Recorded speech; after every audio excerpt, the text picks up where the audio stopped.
Hey, what's going on guys? Caleb Wisted here, and today we're going to be covering the ultimate all-around panfish rod.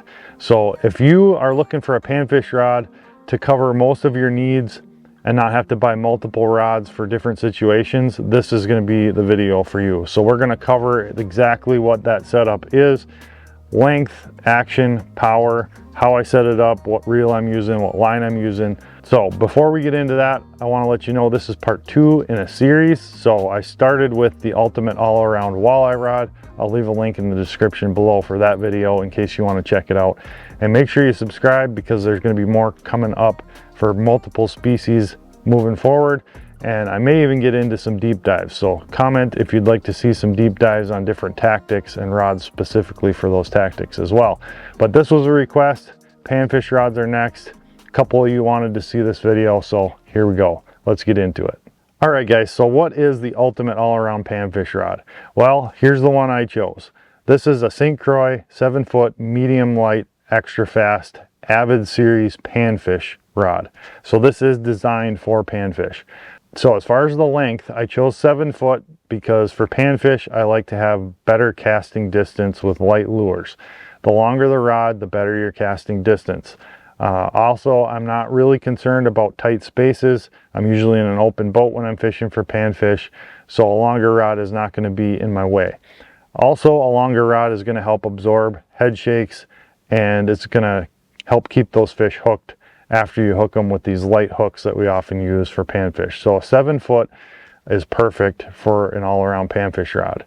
Now the power, I went back and forth on between light and medium light. I landed on medium light because you need the ability to cast heavier lures and bobbers and slip bobbers with this rod if it's going to be an all-around rod. And you can also cast light lures with it.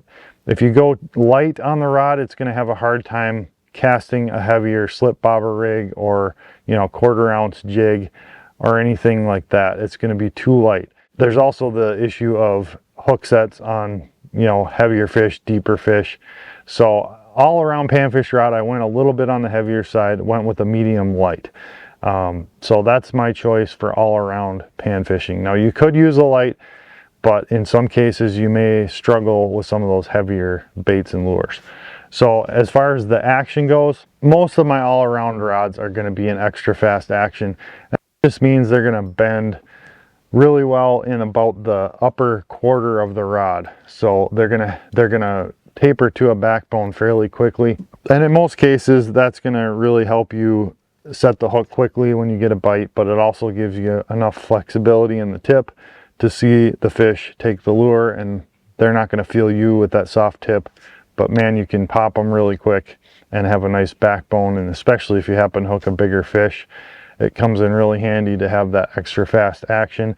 And it also allows you to impart more action on a jig or whatever bait you're using because it transfers to the bait quicker. So that's why I choose an extra fast action for an all-around panfish rod. The only downfall to that is if you hook a fish, it's not going to hold the fish quite as well as, say, a fast or a moderate action, because it's not going to load up as much. So you got to keep the pressure on those fish, get them in quick, just to make sure that they don't come off. Now, as far as the reel on this rod, I've got a Daiwa Revros 2000. A 2000 size reel is perfect for panfish, especially this rod. I wouldn't go any smaller than a 2000. That just makes everything easy to handle, has a nice large arbor for line management. You can fit plenty of line on there, and I just don't like using anything smaller than a 2000. Some guys like smaller reels. I'm not a big fan of them, but a 2000 fits this rod really, really well, and this Daiwa Revros is a very reasonable reel. I'll definitely leave a link for you for this reel in the description below. When it comes to line on this reel, I'm going to go braid all day long. Braid casts the best, and casting light lures like we are for panfish, braid is definitely the way to go. It's a no-brainer. I'm going to go with typically 8 to 10 pound braid. I don't like to go much lighter than that in case I hook a big fish, and also you tend to break off lures really easily. Right now, I believe this has 10 pound reaction tackle braid on it, but I'm going to be actually spooling this up with this Euro Tackle Micro Finesse braid in 8 pound. this has kind of been what I've been using on all of my panfish rods lately, and it is insanely light. I mean, it casts like you forget that it's even on there. You just cast that lure and it's like there's no line. I mean, it's crazy how far you can cast with this braid, and it's super strong. So I'll leave a link for that below as well. It's a really good panfish braid. I wouldn't go use it for bass or walleyes or anything like that. It's a little light, but for panfish, it's absolutely insane line. So I'm going to be spooling this reel up with that shortly. But as far as a leader goes, there's two options when you're using braid this light. You do not want to tie line to line with an FG knot with braid and leader as light as we're using for panfish. It will not work.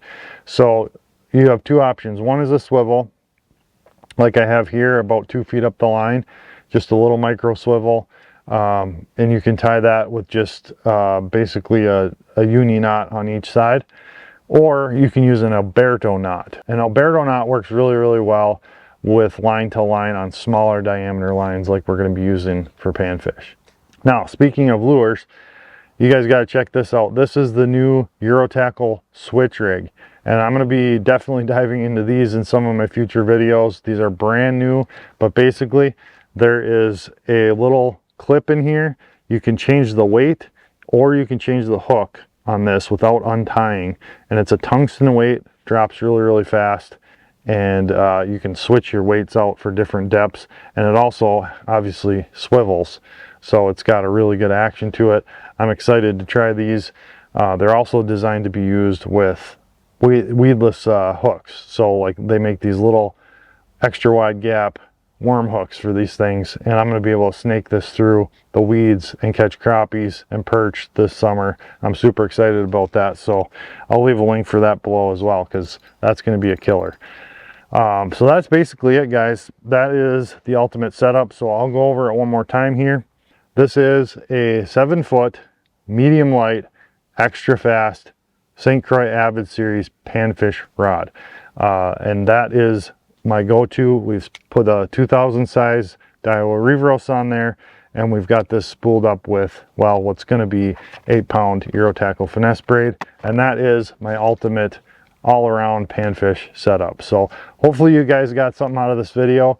Again, leave a comment if you have another rod you want broken down or another technique or anything like that. I'd be happy to make another video. This was by request, so hopefully you guys enjoyed it. Make sure you check out some of the other videos. I'll leave one right here. Subscribe. Thanks, guys. Get hooked up.